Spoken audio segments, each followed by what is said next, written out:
Alrighty, I think we are live. Good morning, everybody. As we try to get on here, let me just check my platforms and see if we are live. First thing, for persons who are on, let me know if you are hearing me and seeing me. That's very important. We have an interesting topic today. Very important, I think, in the Caribbean. And of course, I have my guest speaker. So, yes, I'm seeing that I am live on my Facebook. It looks good. And let me just check back my LinkedIn. And yes, we are live. We are live. We are live. So, again, good morning, everybody. Well, it's actually, and I always say this, good morning, good afternoon, good evening, good night.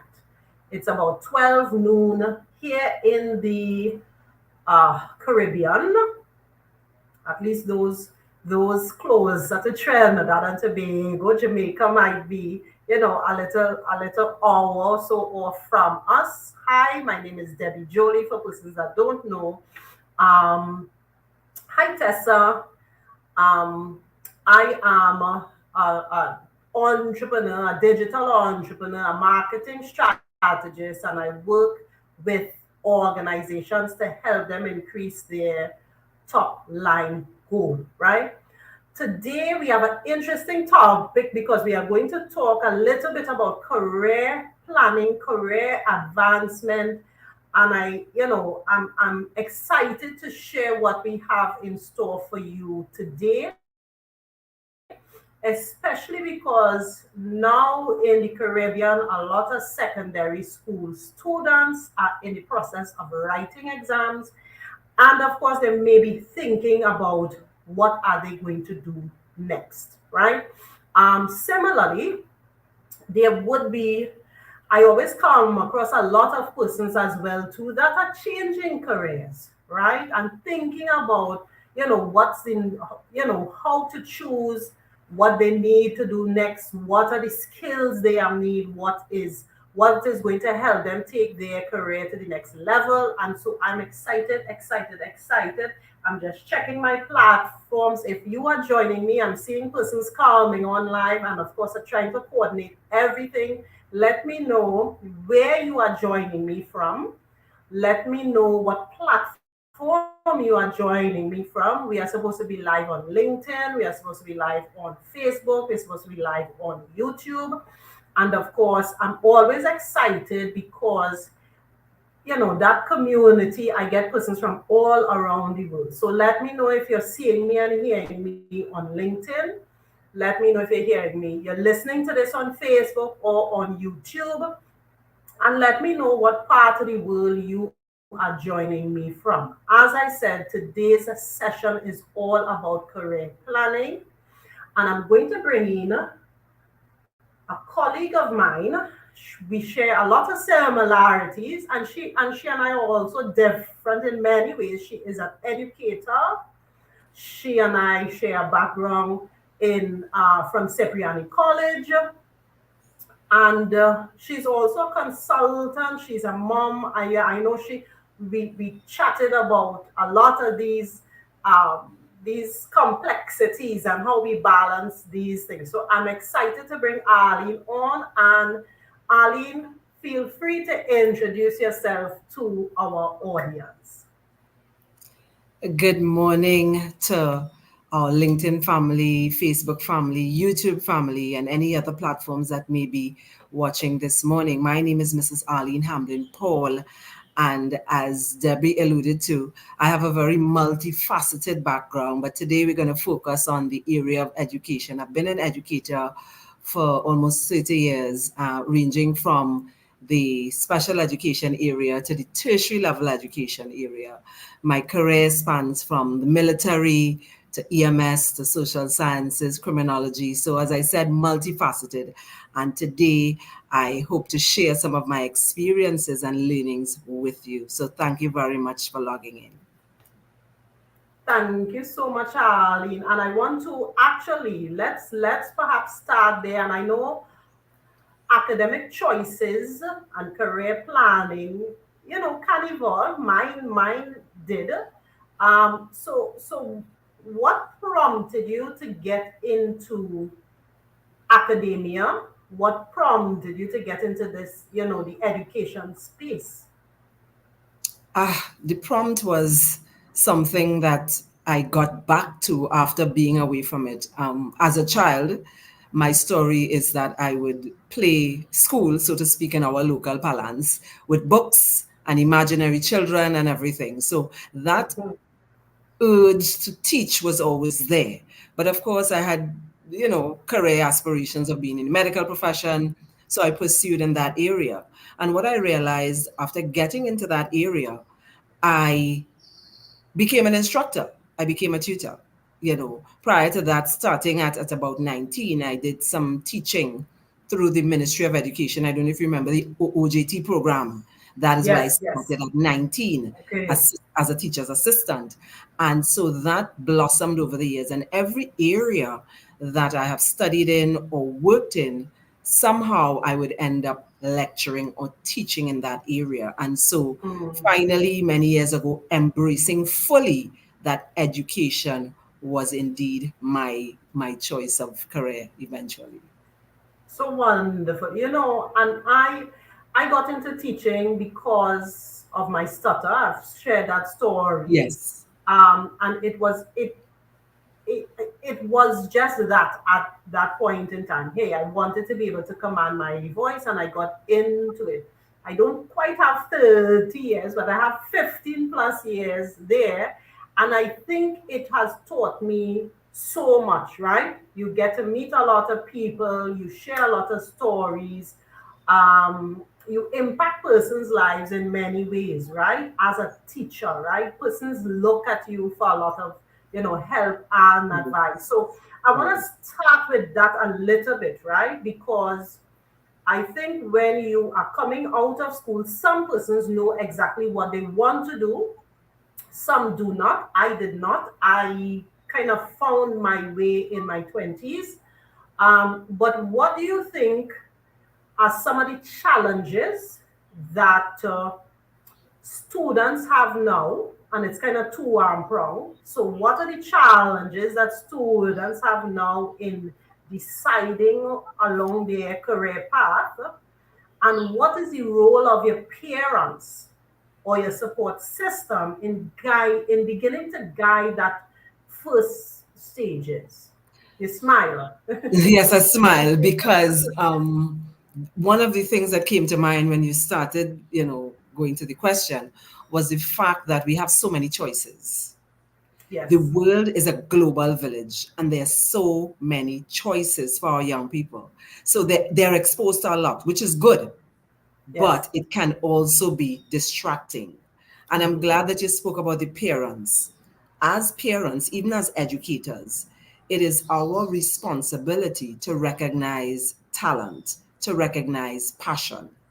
If you look at a child in their natural environment, you are able to ascertain very early on. A lot of parents could say, yes, I knew she would have or he would have, because you would see the signs of what they're gravitating to in terms of a career or a passion. My mother is not surprised that I educate because she remembers me with the books on the chair, going along that line. Some people Wow. would have been into craft, would have been into art. But because we're so academic minded, we kind of shove that aside a little and we steer our young people. But our real job is to guide them, to ascertain, to hone in on. And Miles Monroe says, the deceased Miles Monroe, he spoke about us being dream killers as parents Mm, and educators, just stifling the dreams of our young people because we don't take the time to understand what their natural talents are. yes, I agree. In fact, I try to do that with my son, with just two prong a little bit, right? I do try to encourage him in the things he likes, but also I think my role is to also expose him to a lot of things. Because at times, you're driven, right? Okay, I want to do this, right? I want to be in sports. I want to do this.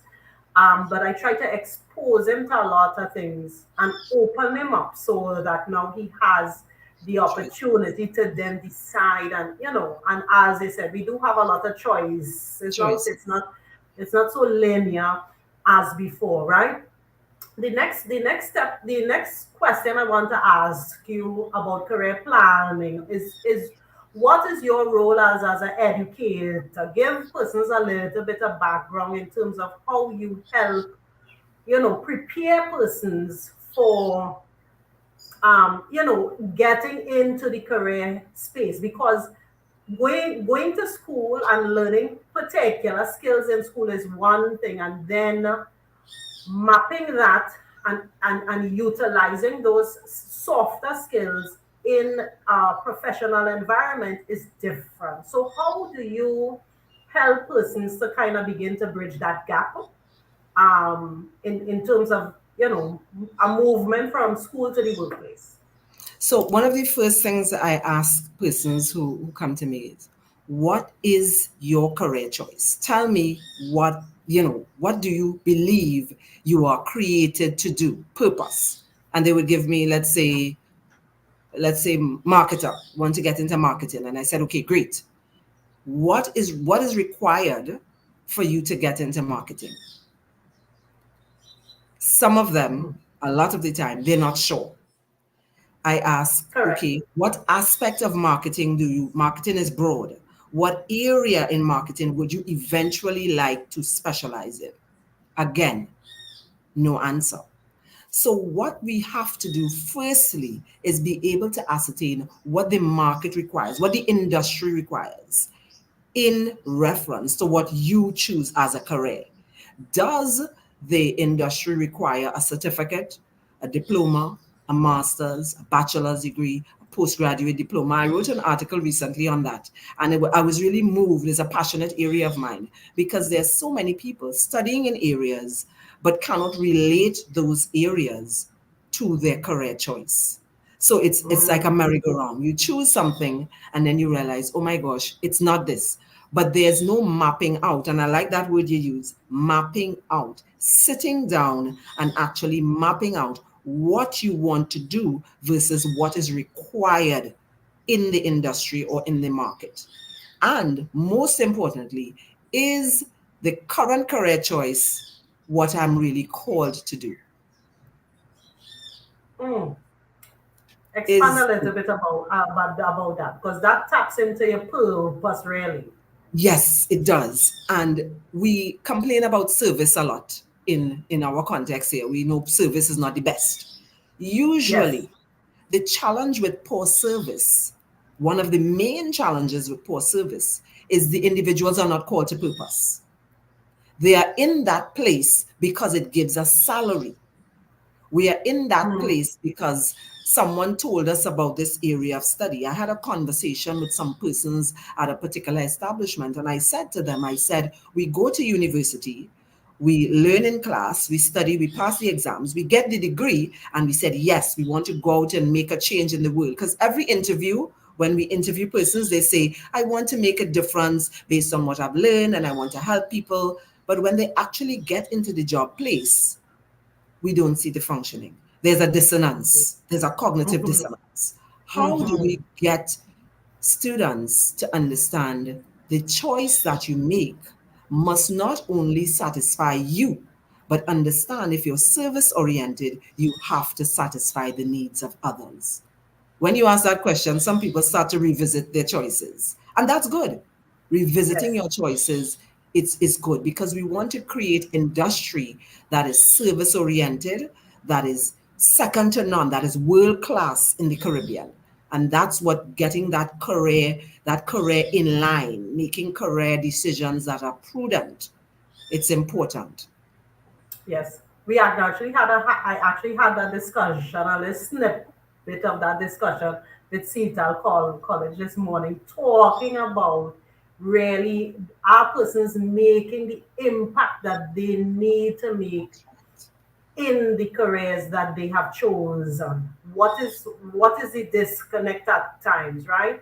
And maybe we have to change decision making policy, who's in leadership. I think it's a broad, it Yes. has a Yeah. lot of moving parts there, right? Because persons could get into a space and then they experience exactly what you said. They kind of begin to mold themselves to the environment and they don't make the changes that would impact the organization, impact the customers, impact the community, right?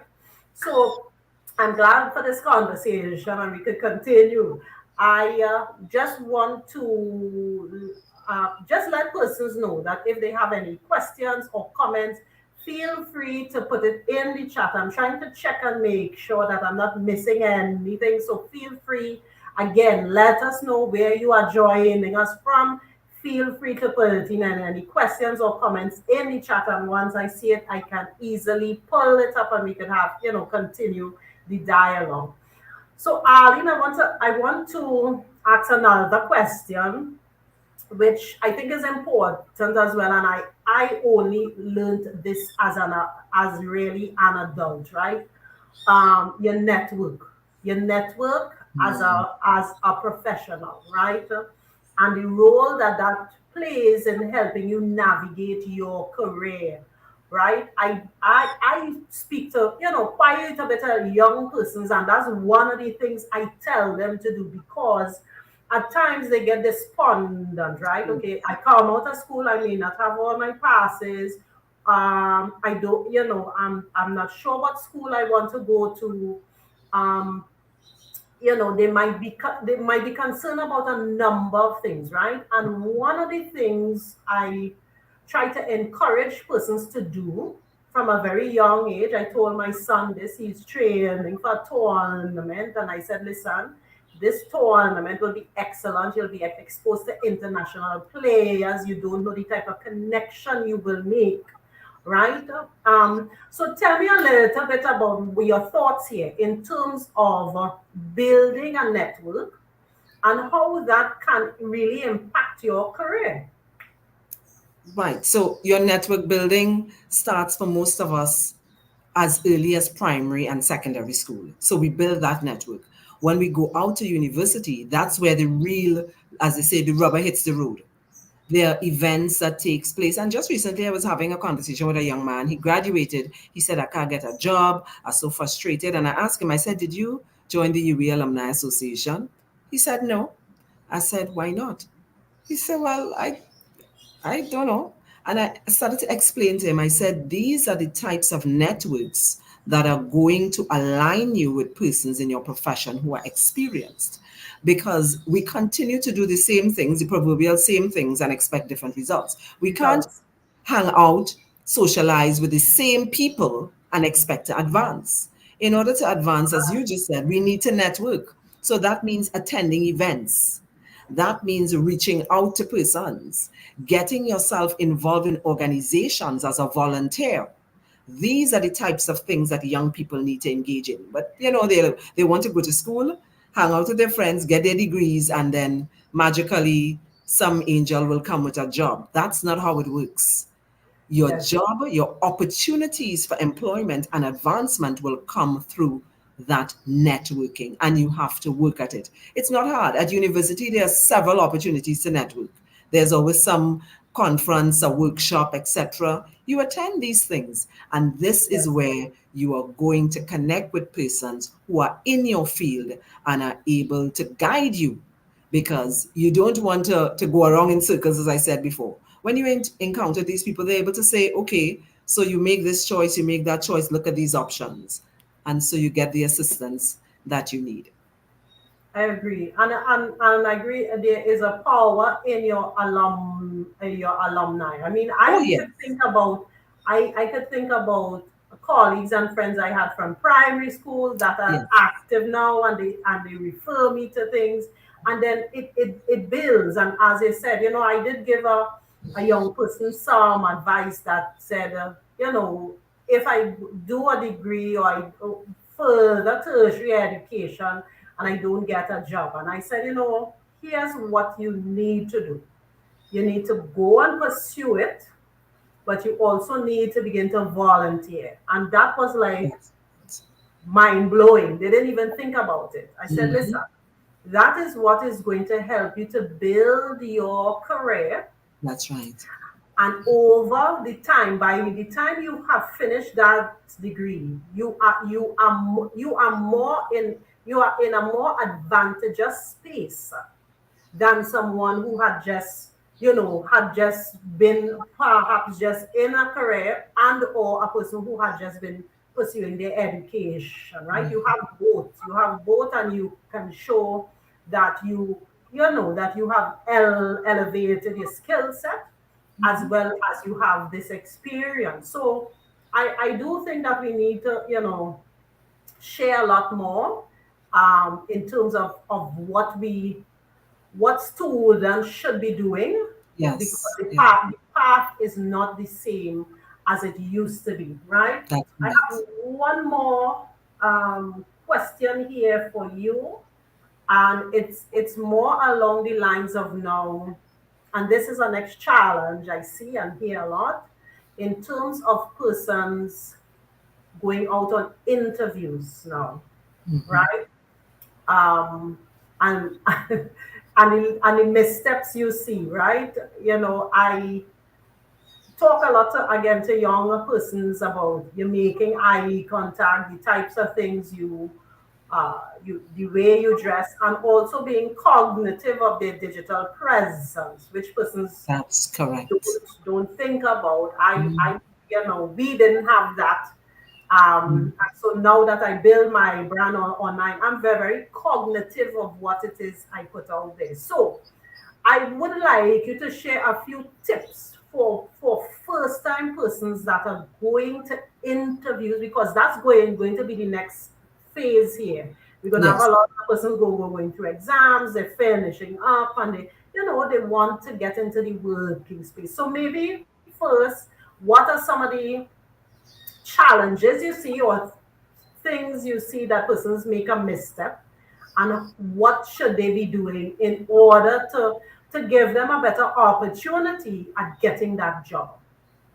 Right. So I want to start with the ones who are coming out of exams and going into they're looking for work. They're getting into that world.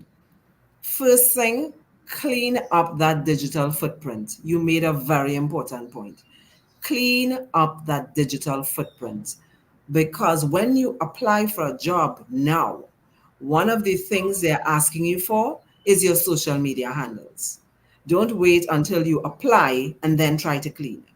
If you know you had a fairly wild teenage life, etc., clean up that footprint as much as you can and send your applications. When you're preparing for the interview itself, ensure that you learn about the company, the history of the company, some of the policies within the company, so you can speak to that within your interview. And thirdly, do not be afraid of the question that speaks to salary. Think about that in advance. At the end of an interview, I know for our interview panel, you ask, what is your expected salary?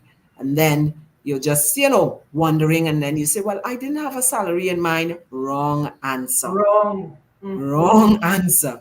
Do your research and be firm, because employers want to know that you are emotionally intelligent enough to be able to do that research and speak up when a question is asked of you. So, three key tips.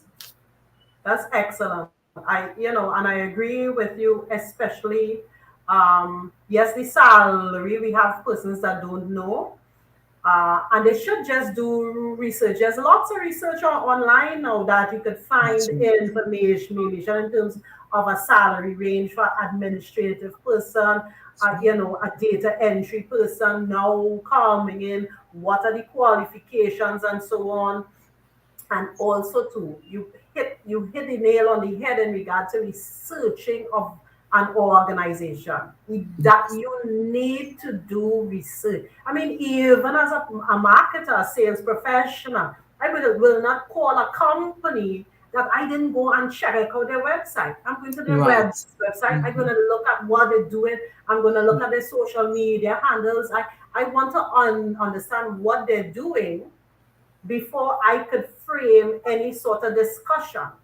And I think young people don't think about that. If your goal is to secure a job, then you need to do research on the company that you have applied to and who and where you're going to have that particular interview. So I think that's so critical, so important, and it's not done, you know.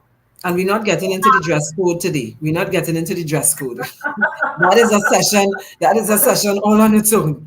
Oh, yes, we should, you know, it is, Mhm. you know, there is a lot of intricacies there, Yeah. a lot of biases that exists, and you know, you want to, again, it's part of your personal brand. You want to present the best version of yourself. That's right. So yes, so that's a space for consideration. All right. So Arlene, I know we only kind of scratch the surface on the things that you do and what you provide, but give the audience, as we're wrapping up here, some information on how they can connect with you, and also to how you work with persons, how you work with individuals, how you work with organizations and groups, and again, where they can contact you. Right. So I can be contacted via my website. You can go to services offered, what we offer, and you can book a consultancy call. I also have a platform, LinkedIn platform, Arlene Hamlin Paul. There's Instagram, Arlene underscore Edcom Educators. And then there's Edcom Educators. There's training underscore Edcom Educators. So what we provide at Edcom Educators, which is my company, training and consultancy services, training in areas ranging from social sciences, which would encompass conflict resolution, your professional development, career development for individuals as well as groups. So we design a program suited to your organization, meeting you at the point of your need. We do a needs analysis and then we design to suit you. For individuals, my career coaching really deals with starting you from that point of your heart's desire. I like to say that, and building on that where you are and continuing on. Now, persons are now going into the world of work, we work with you. Persons who are in a career, wanting to switch careers, wanting to advance, we Mm. also work with you. So we start with setting goals, building on that, setting goals that are smart, and continuing to goal achievement. So there's a wide range of services, Arlene Hamlin Paul and Edcom Educators. So you can check us out, edcomeducators.com, Instagram, Arlene underscore Edcom Educators, or training underscore Edcom Educators. And there's also a Wonderful. Facebook page, but when once you search it, everything will come up. Come up. Excellent. I Yes. just dropped the website into the comments so persons can go to the website. And you did say they can book in a session, right? Yes. Or Yes. When they discovery go to the call with you website, there. they'll when they click what we offer, there's the opportunity to book a free consultancy call. Wonderful. I think this is important. Your work is important, Arlene, because again, young persons have a perspective of where they want to go. And sometimes we need to open them up and let them see the different opportunities that are available to them, so that they can make, the best decisions for where they are. And again, I also say to persons as well to give things a try. That your life and career is not just right now. What you see in front of you, and you have That's to right. you have to do this now. Persons think, oh, well, I have to get these things done before I'm 25. I have to get these things done before I'm 30. And no, your life and career can actually evolve. I think I have more passion and more love for what it is I do now than when I was 25. Yes. And so I like to encourage persons to embrace the opportunities, to take opportunities as well. We have lots to talk about again, in terms of Yes. women and motivating Oh women yeah. to go after things. There might be some timid, you might be a little bit timid to go behind things because you feel, okay, I don't have the qualifications or the experience there. But all these things are what we have to begin to think about, if we want to really make an impact, if we want to make an impact on our own lives and on our the lives of our families and so on. So Arlene, I leave you with those closing words of motivation to the audience here. Share anything you wish to share. Our mantra at AdCom Educators: there is no development without discipline. Hmm. No development without discipline. Wonderful. Food for All right. thought. Yes. So thank you so much. And I say thank you to everyone who joined us on LinkedIn, Facebook, and YouTube. And of course, we will have more lives. Feel free to connect with Arlene and we will chat again soon. You all have a great day. Take Thank care and bye you. bye. Thank you. Bye.